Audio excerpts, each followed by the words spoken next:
sarki ya ba mu na malam sai wasu ma na mutu a cikin tsari da ba yana cewa kowane malam shi ya san zamanin sa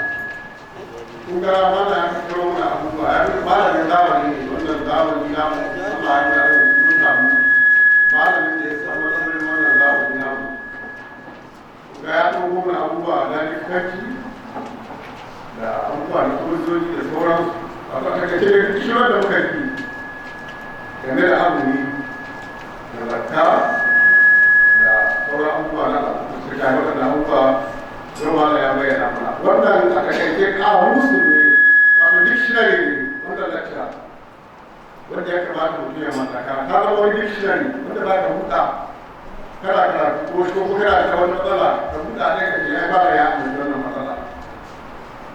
shekara nawa za ka yi kana da suke ka haka tara wannan ilimi littafi nawa za ka duba yau ga cikin ikon Allah ka samu wannan gaba ɗaya Allah ya tattara mashi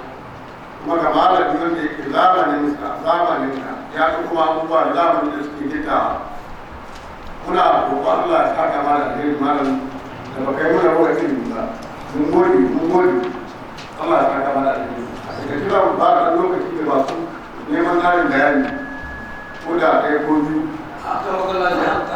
kuma ina yi muna murna da kuma maraba da shugaban wannan taro ya iso da na kari zan gabatar da shi kuma in ba shi zuwa gani salamu alaikum da ba nan sai an gama lecture gaba ɗaya sai da lecture na biyu ya gama ko ina yin ba da shugaban taro ina yin ba sai gaba ina muna murna ga shugaban wanda ya kamata ya zauna da yaro ni na wakilce shi ne kafin yanzu Allah ya kawo muna sarkin malagai na so bismillah bismillah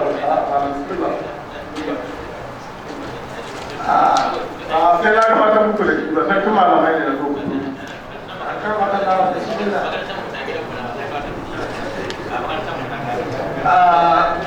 kafin mai lecture na biyu ana sanar da cewa za a kai ma ɗan uwa mata da a ce waje takardu da kuma lasifika in an kai lokacin tambayoyi wadda ke da tambaya ta wadda kuma ke iya yi da lasifika ta yi haka